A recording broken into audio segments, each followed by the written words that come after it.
1856 Frederick Auguste ബാർത്തോൾഡി എന്ന കലാകാരനെ French government ഒരു കർത്തവ്യം ഏൽപ്പിച്ചു.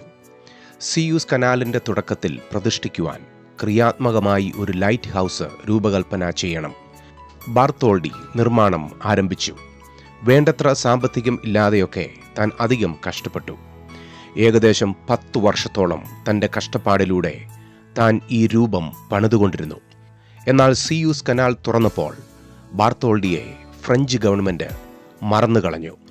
തൻ്റെ പണവും സമയവുമെല്ലാം നഷ്ടമായതോർത്ത് ബാർത്തോൾഡി നിരാശനായി.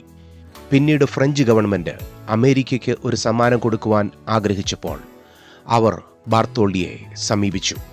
സിയൂസ് കനാലിൻ്റെ തുടക്കത്തിൽ വയ്ക്കുവാനിരുന്ന ആ ശില്പം ബാർത്തോൾഡിയിൽ നിന്നും ഫ്രഞ്ച് ഗവൺമെൻറ് സ്വീകരിച്ച് അമേരിക്കയ്ക്ക് കൈമാറി.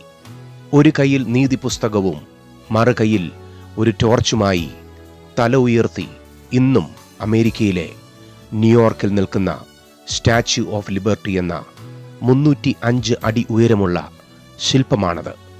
ബാർത്തോൾഡി പണ്ട് നിരാശനായി. തൻ്റെ ഈ ശില്പം ഒരിടത്തും തല ഉയരുകയില്ല എന്ന് താൻ കരുതി. ഫ്രഞ്ച് ഗവൺമെൻറ് വാക്കുമാറി. തന്നെ ഒരു കാലത്തേക്ക് എല്ലാവരും മറന്നുകളഞ്ഞു. തൻ്റെ ശില്പത്തെ എല്ലാവരും മറന്നു. എന്നാൽ തക്ക സമയമായപ്പോൾ അത് സിയൂസ് കനാലിനും മെച്ചമായ മറ്റൊരു സ്ഥലത്ത് അത് സ്ഥാപിക്കപ്പെട്ടു. പൊട്ടിയ ചങ്ങലകൾ കാലിൽ ധരിച്ച് തലയിൽ 7 ഭൂഖണ്ഡങ്ങളെ പ്രതിനിധാനം ചെയ്യുന്ന കിരീടം ചൂടി നിൽക്കുന്ന ഈ ശില്പം സ്വാതന്ത്ര്യത്തിൻ്റെ ആഗോള അടയാളമാണ്. നാം എവിടെയെങ്കിലും തിരസ്കരിക്കപ്പെട്ടിട്ടുണ്ടോ? നമ്മെ എവിടെയെങ്കിലും മാറ്റി നിർത്തിയിട്ടുണ്ടോ? വളരെ നാളുകൾ അധ്വാനിച്ച എന്തെങ്കിലും നമ്മുടെ കയ്യിൽ നിന്നും നഷ്ടമായി പ്രതീക്ഷ അസ്തമിച്ച അനുഭവത്തിലാണോ നിങ്ങൾ? നിരാശപ്പെടരുത്. നിങ്ങൾക്ക് നഷ്ടമായ വർഷങ്ങളും നന്മകളും സ്ഥാനങ്ങളും നൽകുവാൻ ഒരു ദൈവിക പദ്ധതി ദൈവം ഒരുക്കുന്നുണ്ട്. അന്ന് നിനക്ക് കിട്ടാവുന്നതിലും മെച്ചമായ ഒരു ഇരിപ്പിടം കർത്താവ് കരുതുന്നുണ്ട്. ഒരു ദൈവികമായ ഉയർച്ചയ്ക്ക് വേണ്ടി അല്പം തകർന്നാലും നിരാശപ്പെടരുത്. മനുഷ്യർ അവഗണിക്കുന്നതെല്ലാം ഒരിക്കൽ ദൈവം കരങ്ങളിലെടുക്കും. നമ്മെ മറന്ന് പലരും മുന്നേറുമ്പോൾ നിരാശപ്പെട്ടു പോകരുത്. ഏറ്റവും നല്ലതിനെ ദൈവം നമുക്കായി കരുതുകയാണ്.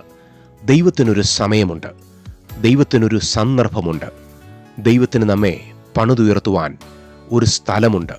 നാം ചെയ്യേണ്ടത് ആശ്രയിക്കുക, വിശ്വസിക്കുക മാത്രമാണ്. നമ്മുടെ അധ്വാനവും നമ്മുടെ സമർപ്പണവും നമ്മുടെ പണിയും ഒരിക്കൽ ദൈവം ലോകത്തിന് മുൻപിൽ ദൈവമഹത്വത്തിനായി ഉയർത്തുക തന്നെ ചെയ്യും. അന്യായമായി നിന്റെ കരങ്ങളിൽ നിന്നും വാങ്ങിയതും കവർന്നതുമെല്ലാം അതതിൻ്റെ കൃത്യസമയത്ത് ദൈവം തിരികെ നൽകും. അങ്ങനെ കളപ്പുരകൾ ധാന്യം കൊണ്ട് നിറയും, ചക്കുകൾ വീഞ്ഞും എണ്ണയും കൊണ്ട് കവിയും.